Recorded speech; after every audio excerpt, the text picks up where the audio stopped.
So Mike, there are some very impressive facilities down there at Gurteen College. Can you tell us a little bit on how the last week has gone? It's a week open now at this stage. Yeah, the parlour's been open a week. We've been milking cows for a week. The first day was tricky enough, getting cows to move through a new parlour, but they're creatures of habit. It's now going smoothly. And first cluster on to last cluster off, less than an hour the other day. So, the cows are going through it. They've learnt the system. It's working well. And it has shortened milking time as well? Oh, it's more than halved milking time, yes. And as much as importantly as well, Arborn Co-op came and picked 12,000 litres of milk up the other day. Our old bulk tank only held 6,000 litres. So they're happy as well. They're not having to come every day to collect milk.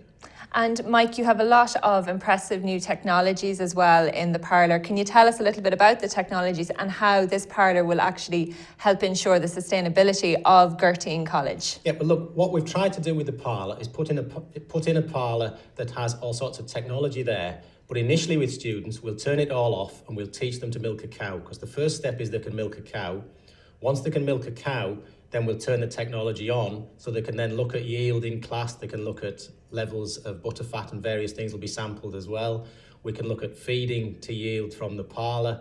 We can look at efficiencies of production within the whole system. So it'll be from very basic to one-man operation. So students of the future going out of Gurteen will be able to milk large herds of cows efficiently. And Mike, why did you decide to expand and to develop on the dairy side? Because Gurteen is a mixed sector college. It is, and we haven't reduced any of the other sectors apart from a small reduction in the tillage side. We've become more efficient with the dairy and the grassland. But what we've also done is looked at labour units. And in history, Gurteen had 100, 120 cows. But the future of dairy farming is probably two-man units, which mean 200 cows plus.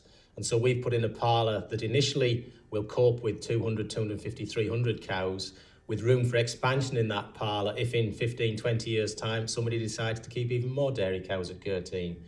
It's trying to link to labour efficiency on dairy farms.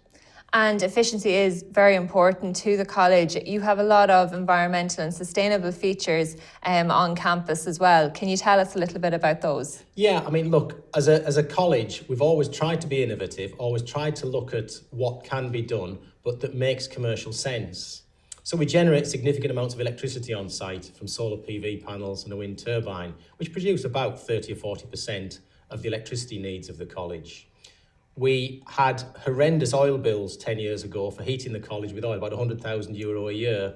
So we invested in biomass boilers, we grow willow, and so we've reduced the heating bills to below €20,000 a year.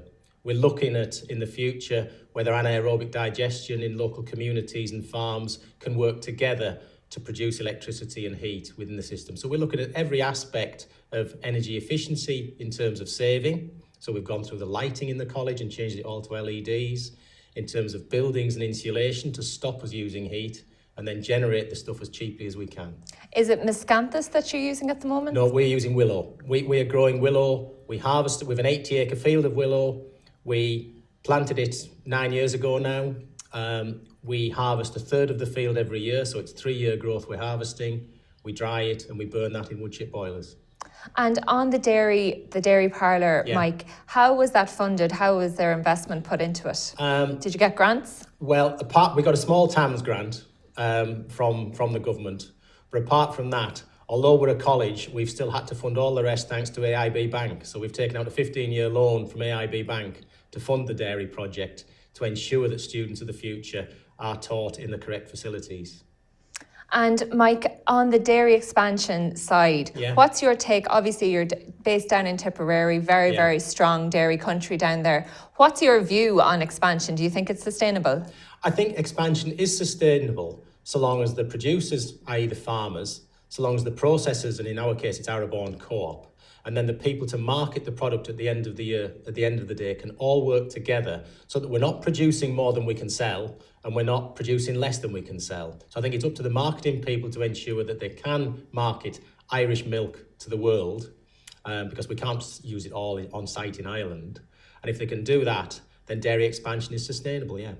And what about the student perspective? Are you seeing increased interest in the student body on the dairy side? Because as we all know, it has the most financial return compared to the other sectors. Yeah, I mean, look, we have seen an increase in students on dairying, but thankfully this year we've seen an increase across the whole sectors in the college in first year agriculture students.